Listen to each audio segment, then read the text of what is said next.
अस्सलाम वालेकुम गाइस, आपको मेरे चैनल में स्वागत है। आपको थंबनेल देख के ही मालूम चल गया होगा इस वीडियो में क्या मैं बताने वाला। आपको थंबनेल देख के ही मालूम चल गया होगा किस बारे में यहाँ पे तकरीर होने वाला है। तकरीर को आप शुरू से लेके एंड तक देखेगा, बीच में स्किप नहीं कीजिएगा, तो आपको कुछ भी समझ में नहीं आएगा। जो इस वीडियो पर पहली बार आप आएंगे सब्सक्राइब कर लीजिएगा। सब्सक्राइब करने से क्या हो, जो भी नया वीडियो में डालूंगा आप तक पहुँच जाए। चलिए गाइस, यहाँ पे वीडियो की स्टार्ट यहाँ पे तकरीर को हम लोग करते हैं।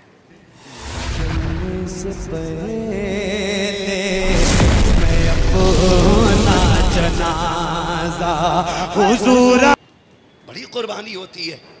स्कूल वाले हों या मदरसे वाले हों, सब जानते हैं जब भाई घर से निकलने लगता है और कीचड़ में पैर सन जाए, दौड़ के आके कहता जूता सन गया, कोई कपड़ा ला के जूता साफ कर। बहन कपड़ा ढूंढने में वक्त नहीं लगाती, अपने सर की इज्जत उतार के तेरे जूते रगड़ने बैठ जाती है। कहती भाई तेरे पैर का धब्बा ना रहे, भले बहन के सर पे चादर रहे कि ना रहे। आज वही बहनें रोती नजर आती है, वही बहनें रोती नजर आती है। आपसे गुजारिश है, आप कुछ भी बन जाना, इन रिश्तों को फरामोश न करना। बड़ी कुर्बानियां इन लोगों की है। भूल गए मदरसे जाते थे, हमारे निकलने से पहले बहनें हमारे बैग तैयार करती थी, हमारे कपड़े तैयार करती थी, और आने से पहले कहती थी अम्मी मेरे भाई को ये पसंद है, अम्मी मेरे भाई को ये पसंद है। खुदा की कसम बहन के चेहरों में माँ के चेहरे नजर आया करते हैं। कभी इनकी कुर्बानियों को तो याद करो। आज शादी करके नजरअंदाज करने वालों, तुम्हें खुदा का वास्ता बहनों के लिए दरवाजे बंद ना किया करो, इनके लिए दरवाजे खोल दिया करो और कह दो बहन दिल तोड़ा करने की जरूरत नहीं है, अगर बाप है या ना है फिक्र ना कर, जब भी तेरा जी चाहे, जब भी तेरी तबीयत में हो तू कदम उठाना, चली आना, बाप हो ना हो इस चौखट पे तुझे बाप का चेहरा जरूर नजर आ जाए। कदम राह पे थे, रोशनी लाई है मंजिल से बहुत दूर हमें। सिंगल फैमिली, सेफ फैमिली, ये जो प्लानिंग तुमने चलाई है ना, इसने कौम का बेड़ा गर्क करके रख दिया। वीडियो को आप एंड तक देखिएगा, सही से वीडियो देखिएगा। बुलाया करो कभी बहनों को, भाइयों को भी बुलाया करो, कभी खिलाया करो दस्तरखान पे, कभी अपने हाथ से रोटी निकाल के तवे में से ला। क्या बहन याद है जब मैं 8 साल का था, तूने रोटी बनाते हुए हाथ जला लिया था, लेकिन मुझे ताज़ा खिलाई थी, आज मेरे घर में तुझे ताज़ा रोटी मिलेगी। कभी ये कह के खिलाना बहन को, फिर देख कितनी दुआएं देती है। बहनें वली बना देती हैं यार, बहनें वली बना देती हैं। इनकी दुआएं लेते रहा करो। दावे के साथ कहता हूँ, जिन घरों में बहनों के हिस्से का रिस्क रहता है ना, उस घर में कभी मुसीबतें नहीं आया करती, उस घर में कभी मुसीबतें नहीं आया करती। बड़ी कुर्बानियां होती हैं बहनों की भाइयों के लिए। और एक बात याद आ गई, ये भी कह जाऊं, अक्सर छोटे भाइयों की कामयाबी में बड़े भाइयों की मेहनतें होती हैं। हमारा मुआशरा बड़ा जालिम हो गया है। बड़ा भाई हल चला के, ट्रैक्टर ट्राली चला के, मजदूरियां करके छोटे भाई को सारा वक्त दे के कहता यार मैं पढ़ूं ना पढ़ूं लेकिन तुझे बुलंद करना है। अक्सर भाई ये कहते हैं तू ऊंचा हो जाएगा ना, मेरा सीना चौड़ा हो जाएगा। जो मेडल तेरे छाती पे लगा होगा उसकी गर्मी मेरे सीने में महसूस होगी। आप एंड तक देखिएगा। ये सोच के भाइयों ने भाइयों को पढ़ाया, कलम लगाया, जरा सी सिपट्टिया क्या बनी, सारी गर्मी उसी भाई पे दिखाई जाती है जिसकी वजह से बदन पे वर्दी आई है।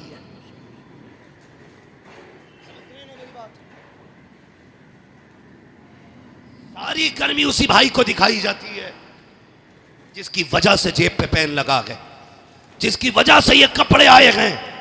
खुदा के वास्ते अगर आप कुछ बन जाओ तो अपने एहसान करने वालों का एहसान मत भूलना, मत भूलना कभी भी।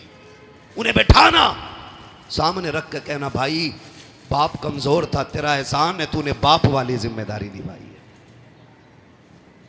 क्या ये मुआशरे में नहीं होता? हमारे बड़े बेटे को माँ बाप उस वक्त तक इस्तेमाल करते हैं जब तक वो जीने के लायक होता है। हक है तुम्हारा, बेटा है तुम्हारा, इस्तेमाल करो, लेकिन जब अलहदा करो तो फिर इंसाफ करो। जब उसके बच्चे जवान हो गए, कमाई के जराए बंद हो गए, अब कहते हैं तू अलग हो जा। अब जो उसने जिंदगी भर कमाया वो तो तुम्हें खिलाता रहा, अब बच्चों की शादी के लिए भीख मांगेगा वो? बताओ। चोरी करे, ब्याज पे पैसा ले, आपकी जिम्मेदारी बनती है जिस बेटे की कमाई तुमने 12 साल खाई है उसके बच्चों को बच्चों की तरह पाला है, आसानी से अलहदा ना करो। जिस तरह उसने पूरे परिवार को अपने परिवार की तरह पाला है, अब आपकी जिम्मेदारी बनती है उसके बच्चों की शादी मिल बांट के करो, ताकि पता चले ये अलग समाज नहीं है बल्कि ये एक ही चमन के गिरते हुए सारे फूल। वरना कयामत में हिसाब देना मुश्किल पड़ जाए, चाहे भाई हो चाहे बाप हो। अल्लाह के यहां जब तराजू लगेगी कुछ कम बढ़ती नहीं, उस तराजू में सारा तोला जाएगा। इसलिए मेरी गुजारिश है इंसाफ करें। आप पढ़ गए हैं, आगे बढ़ गए, बाप को इज्जत दे, माँ को इज्जत दे, बहन को इज्जत दे, रिश्तेदारों को इज्जत दे। तो मैं अर्ज कर रहा था ये मदरसे आते कितनी सारी कुर्बानियां रह गई, कितनी सारी कुर्बानियां। यूसुफ भाई और शुएब भाई हजरत, करीबन जितने लोग भी, यहाँ तक के अल्लामा मुफ्ती इस्माइल साहब क़िबला दामज़िल्लहु अलैहि, मैं सभी को शामिल करके ये बात कहता हूँ कि मदरसों की ज़िंदगी हम सब जानते हैं। कई बार ऐसा होता है नमक कम भी होता है, कई बार ज़्यादा भी होता है, कई बार चावल कच्चे भी होते, कई बार पक्के भी होते। ऐसा होता है कि नहीं? कई बार पक्के भी चावल होते, लेकिन माँ बाप जानते हैं ये वहाँ जा रहा है जहाँ कोई मेरे बेटे से जायका भी नहीं पूछे। ये अच्छी तरह जानते हैं माँ बाप कि यहाँ जरा सा जायका खराब हो जाए, बेटा कहता भी नहीं खाना है, माँ दोबारा 10 मिनट में जाके बना के कहती बेटे ये खा ले। बेटे के कहने पे 10 मिनट पे खाना तब्दील कर दिया जाता है। ओ भाई, ये मदरसे जा रहे हैं जहाँ शायद खत्म हो जाए तो किसी से दोबारा ना मांग सके, दोबारा किसी से ये ना कह पाए मुझे और चाहिए। ये उस जमीन पे जा रहे हैं जहाँ पे नमक कम हो या ज्यादा कोई पूछने वाला नहीं होगा। माँ बाप सारी चीजों को सोचते हुए दिल पे पत्थर रखते हैं।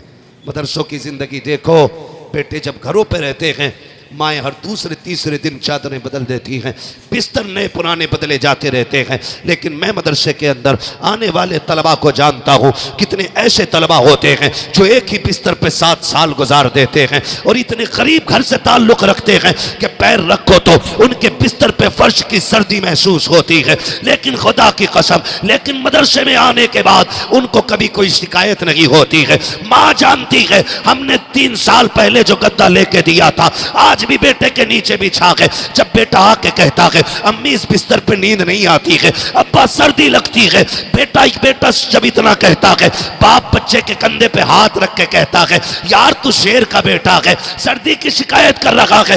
वो ये नहीं कह सकता तेरे बाप के पास इतना पैसा नहीं है जो तुझे गद्दा दिलाया जा सके, इतना पैसा नहीं है जो रजाई दिलाई जा सके, फिर भी बेटे के कंधे पे हाथ रख के कहता है तू तो शेर का पट्टा है, तू तो बहादुर बेटा है। उसी बिस्तर पे 7 साल बेटा गुजार लेता है। लेकिन तारीख गवाह है आज तक कोई बच्चा उस सर्दी की वजह से नहीं मरा है जो बिस्तर पे लगी हो। आज तक हर तालिब इल्म की हिफाजत रहती है। अगर यही बच्चा घर पे रहते हुए जरा सा फर्श पे पैर रख दे तो पसली चलती है। कुर्बान जाओ मदरसों पर, वजह सिर्फ इतनी है जब तक बच्चे घर रहते हैं माँ बाप देखभाल करते हैं, जब मदरसे आते हैं रसूल पाक देखभाल किया। सुभान अल्लाह, माशाअल्लाह माशाअल्लाह। बहुत इसलिए अपने बच्चों को कुरान के हवाले करो, अपने बच्चों को दीन दो, अपने बच्चों को कुरान दो। ये कुरान की बरकतें हैं कि बच्चे जमीन के ऊपर महफूज हैं, इंतकाल के बाद देखना ये कब्र के अंदर भी महफूज रहेंगे। ये कुरान का एजाज है। मैं ये बात आपसे कह रहा था, बड़ी कुर्बानियां इनमें लगी हैं, बड़ी मेहनतें लगी हैं इनके साथ माँ बाप की, बड़ी कुर्बानियां हैं घर वालों की। मेरी गुजारिश है पढ़ने वालों से, आखिरी बात कह जाऊं, इजाज़त है ना? अभी 5 मिनट हो चले, 5 मिनट और अभी तैयार हैं? जितने लोग सुनना चाहते हैं जरा कह दें या रसूल अल्लाह, सलामत रहो, जियो, अल्लाह आपको बरकत है। वीडियो को आप एंड तक देखिएगा, यहाँ पे सही से वीडियो देखिएगा। यहाँ पे ये कुर्बानियां अल्लाह ज़ाये नहीं फरमाएगा। अब मैं इन हाफिजों से बात करता हूं सिर्फ। मेरे भाई, आपको ना ये जो कुरान दिया गया है इसे बहुत संभाल के रखना है। बहुत संभाल के रखना है। किस दिन के लिए?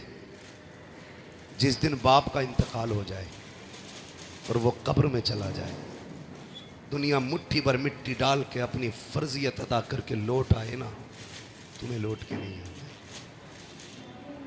तुम्हें लौट के नहीं आना है। क्यों यूसुफ भाई?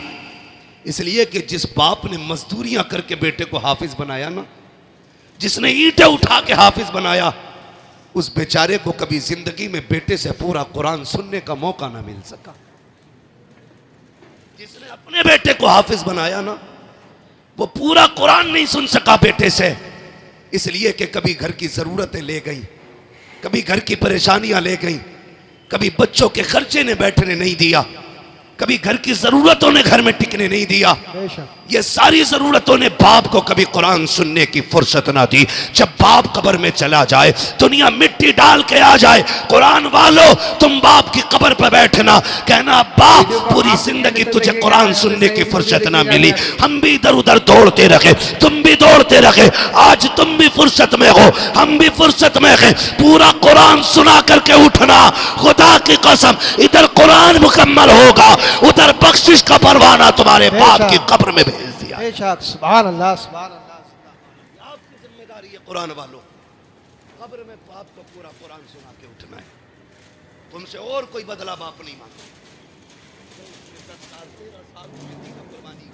25 साल जो तुम पे लगा दिए, वो इसके बदले में कुछ नहीं मांगेंगे, कुछ नहीं मांगेंगे। सिर्फ इतना देना है कि कभी कब्र पे बैठ के पूरा कुरान सुना के उठना है, पूरा कुरान सुना के उठना है। और आपसे गुजारिश करूंगा, कम से कम एक बेटा जरूर कुरान का कारी बना। एक बेटा हर घर में कुरान वाला होना चाहिए। इंशाअल्लाह खानदान की बख्शिश की जमानत बन जाएगा। बेशक, सुभान अल्लाह। ये एक हाफिज कुरान 10 ऐसे लोगों की बख्शिश कराएगा जिनका जहन्नम में जाना वाजिब हो चुका होगा। लहद में इश्क़ रुखे शह का दाग लेके चले, अंधेरी रात सुनी थी चिराग लेके चले, तेरे गुलामों का नक्शे कदम है राह खुदा, वो क्या भटक सके जो ये सुराग लेके चले। नौजवानों, अगर हमें पढ़ने की मोहलत नहीं मिली, वीडियो को आप एंड तक देखिएगा, यहाँ पे सही से वीडियो देखिएगा। यहाँ पे प्यार करो। मैं जानता हूं जो घरों पे खाना खिलाते हैं ना, उनके प्यार का अंदाज बड़ा निराला होता है।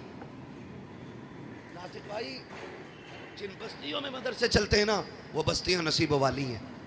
और मैं घरों के बारे में जानता हूं, जब कभी कुरान वाले बच्चे आते हैं ना खाने के लिए, वो बाजार से कोई चीज़ आती है ना, तो घर के बच्चे कहते हैं अम्मी मुझे चाहिए, कहती रुको पहले हाफिज जी का हिस्सा निकाला जाएगा। ये हर घर का प्यार है। जो भी कुरान वालों को खाना खिलाते हैं वो तस्दीक करेंगे। बाजार से कोई चीज आए, सगा बेटा दौड़ा, अम्मी मुझे, भाई दौड़े नहीं मुझे, माने का ठहर, अभी हाफिज जी नहीं आए गए, पहले उनका हिस्सा रखा जाएगा। हम मान गए, तुम्हें अपना लाल इतना प्यारा नहीं जितना कुरान पढ़ने वाला लाल प्यारा है। बेशक, क्या बात है। जब तक यही मोहब्बतें रहेंगी, यूं ही कुरान की शम्मा हर घर में जलती रहेगी। क्या बात है। अल्लाह तुम्हें सलामत रखे जिन्होंने कुरान वालों को खाने खिलाए हैं, पानी पिलाए गए। वो वाकया है ना एक हाफिज कुरान का, बाप लेके आया बच्चे को दाखिले के लिए मदरसे में कैंटीन का मतबख का कोटा फुल हो गया था। वीडियो को आप एंड तक देखिएगा, यहाँ पे सही से वीडियो देखिएगा। यहाँ पे वो लेके आया, कहने लगा हजरत जी दाखिला कर दो, बच्चा छोटा था। हजरत कहने लगे कि बच्चा आपका छोटा है और दूसरी बात मदरसे में इंतज़ाम भी नहीं है, खाने पीने का गुंजाइश नहीं है। वो बाप भी बड़ा प्यार करता था कुरान से। उसने कहा जो बच जाया करे मतबख में ना, वो खाना मेरे बच्चे को दे दिया करना, रख ले इसको, भले बचा कुचा दस्तरखान की हड्डियां डाल देना। उसने कहा आज मेरा बेटा दुख उठाएगा, कयामत में जन्नत के मौज उठाएगा, इसके सदक़े में मुझे भी मिलेगी जन्नत। रख लो ना। उस्ताद ने रख लिया। किस्मत से मोहल्ले में एक बूढ़ी खातून थी, उसकी कोई औलाद नहीं थी। उसने मदरसे में आके कहा कोई बच्चा भेज दो, मैं अकेली खाना खाती हूँ, अच्छा नहीं लगता है, एक बच्चा मेरे साथ खाएगा, ऐसा लगेगा कोई मेरा लाल खा रहा है। कोई सुन रहे ना, उसने कहा कोई मेरा लाल खा रहा है, मुझे भी रोटी अच्छी लगेगी।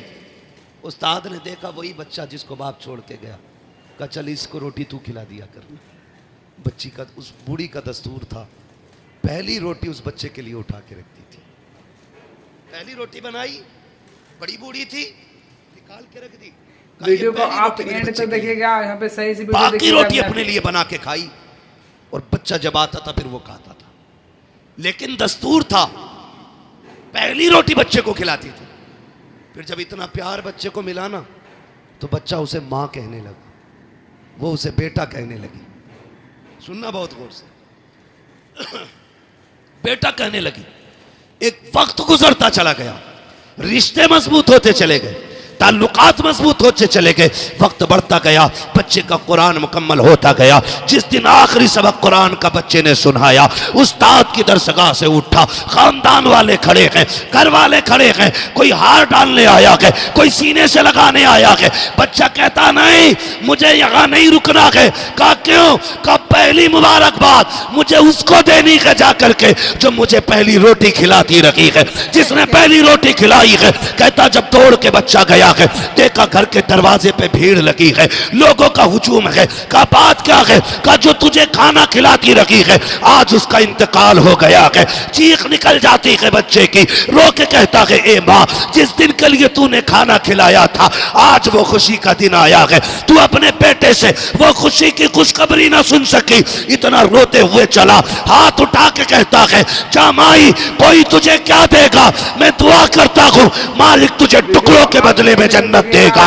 ये कह के पलटा है। अगले दिन बस्ती में बातें हो रही हैं, कोई कहता मैंने देखा है ख्वाब में, कोई कहता मैंने देखा है ख्वाब में। कहा क्या हुआ है? लोग कहते हैं रात को सोए, आंख लगी, ख्वाब में इस बूढ़ी को देखा, ये जन्नत की बहारों में टहल लगी है। हमने कहा क्या करके आई है? उसने कहा अमल तो कोई नहीं था, एक कुरान वाले को चंद टुकड़े खिलाए थे, अल्लाह ने उसके बदले में आज जन्नत अता फरमाई। हमेशा जिंदाबाद, नारे तकबीर, नारे रिसालत, अज़मते कुरान, उलमाए सुन्नत जिंदाबाद। भाई ये इनामात सिर्फ उन्हीं के लिए नहीं है जो सिर्फ खाना खिलाते, उन भाइयों के लिए भी है जो खुद मेहनत करके भाइयों के खर्चे उठाते, उन बापों के लिए भी है जो खुद मेहनत करके औलाद को तालीम दिलाते, दीन सिखाते, कुरान पढ़ाते।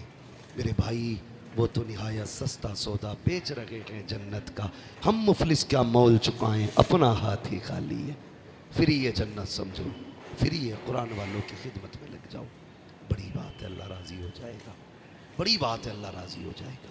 इनकी खिदमत में रहा करो, इनको राज़ी करने की कोशिश किया करो। ख़ासकर मैं उन नौजवानों को मशवरा देता रहता हूँ जो परदेश में रहते हैं, बिजनेस करते हैं, दूर दराज रहते हैं, गाड़ियों पर रहते हैं, जब कभी आया करो ना इनके हिस्से का कुछ ना कुछ अपनी जेब वीडियो से को आप एंड तक देखिएगा, यहाँ पे सही से वीडियो देखिएगा। यहाँ जहाँ पे तदबीर फेल हो जाती है ना, वहाँ पे इन तलबा की दुआएं काम आया करती हैं, क्या बात, दुआएं काम आया करती हैं। कितने परदेश से लोग फ़ोन करके कहते हैं शुक्र है अल्लाह के, अल्लाह का पहाड़ पे से गिरा था, बच गया, अचानक शर्ट फंसी और मैं पहाड़ पे टंगा रह गया, वरना हड्डियाँ टूट जाती। फिर पूछो उनसे कैसे क्या करते हो, कौन सी नेकी है? कहते हैं कि जब भी फ़ोन आता है इलाके से, मदरसे के तलबा के खाने का खर्चे में इतना हिस्सा रहता है। हम कहते हैं यार ये तदबीर ने नहीं बचाया गया, इन कुरान वालों की दुआओं ने बचा लिया। बेशक सुभान अल्लाह। इनकी खिदमत में रहा करो, इनसे प्यार किया करो। याद रखो अगर मुझे अपना मेहमान प्यारा लगता है तो मदीने वाले को अपना मेहमान कितना प्यारा लगता होगा। ये मेरे मेहमान नहीं है, ये हुजूर के मेहमान है, इन्हें हुजूर का मेहमान समझ के इनकी खिदमत करो। अल्लाह भी राज़ी होगा, रसूलुल्लाह भी राज़ी होंगे। लहद में इश्क़